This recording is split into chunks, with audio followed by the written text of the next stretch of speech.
Hello folks, we are finally on the last leg of the trip to the Pacific Northwest. I am sorry it has taken me so long to get all of this out. This has been a winter of growing pains.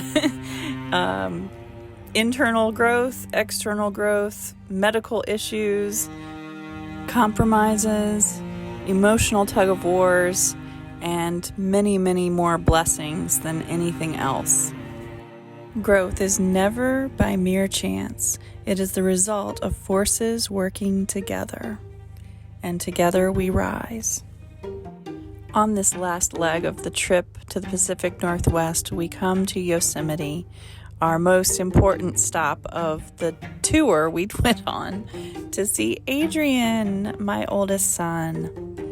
If you've been following along, you would know that last April, Adrian left the nest and went to Yosemite to work. So I was missing my baby big time by the time we got here.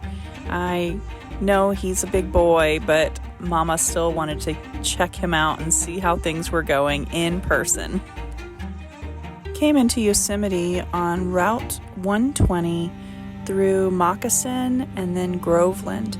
Groveland, I think, is the closest little town before the entrance to the park. It was a very scary, windy road. There were tour buses on it, but it was very windy. But the little town of Groveland is just adorable. What a cute little town. Again, that night we were able to find another free campsite just outside the entrance to the park on National Forest lands. And you would be able to find this by going on iOverlander and probably others, but that's how we found our spot for the night.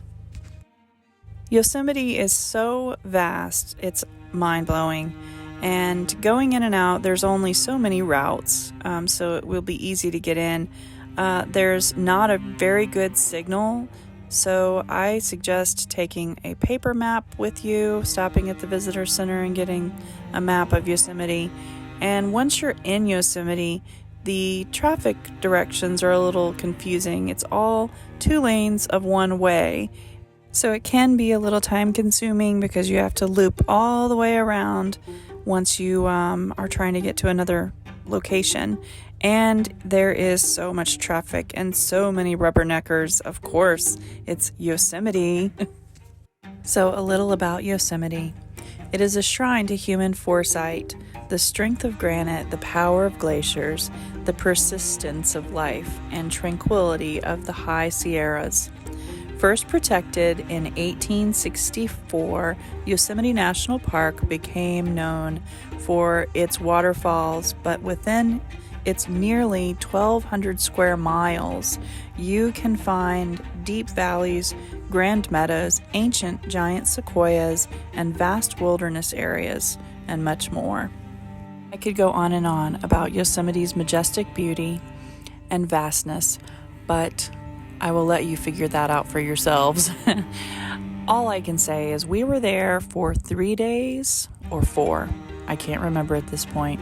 At the very beginning of October, the weather was lovely. It was cool at night, but warm in the daytime. It was perfect.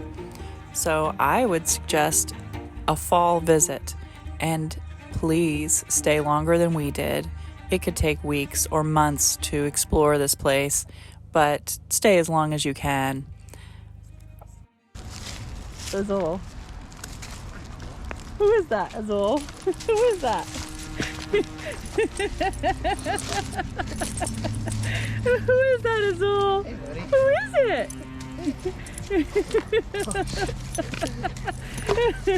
Who is that, Zuzer? Who is it? Oh my God, Adrian, look at you. What's going on, Mr. I gotta punch out. Oh, I'm surprised he didn't cry.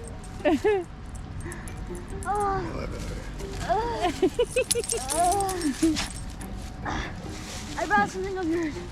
Thank you. Oh. I wanted this. Oh, hi, All right, honey. I gotta. Okay, go. Okay. Oh, Lord. Is that Adrian? Is that Adrian? Okay, he's coming back. Don't worry. Hold on. He's coming back. He's coming back. It's okay. Hey, he's coming back. Don't worry. Hey, it's okay. Did you see Adrian? Well, are you going to give your brother hugs when you see him? Yes. Oh.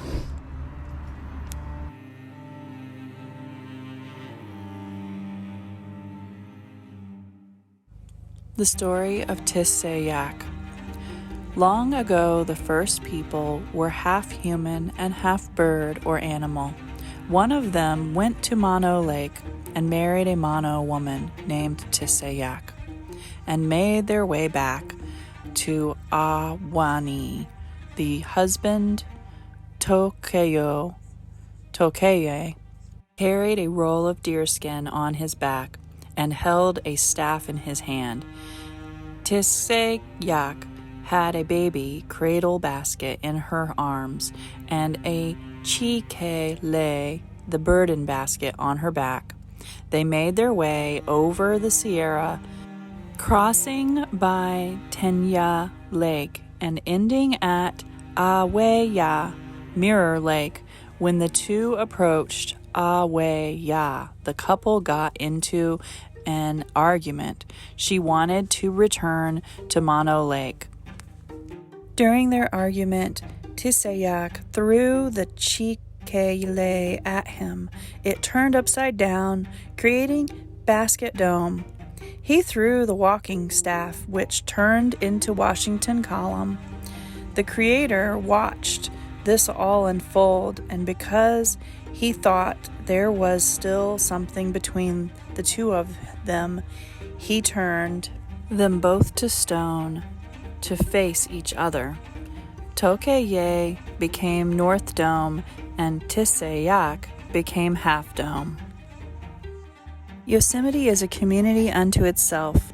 They have a graveyard, they have a school, they have community buildings, a library, a city center, stores, all you could really need. And for the rangers and the seasonal workers, this is their home. And what a spectacular place to be able to call home, at least for a little while. As we left the park that evening, we found a free campsite right outside the park entrance, about 45 minutes from the center, on the Cuyahoga Pass at 10,000 feet. We pretty well froze, and a bear tried to climb on our roof during the night. It was a little bit scary. The next day, we came across wild horses as we made our way east back to the high desert. What a crazy adventure.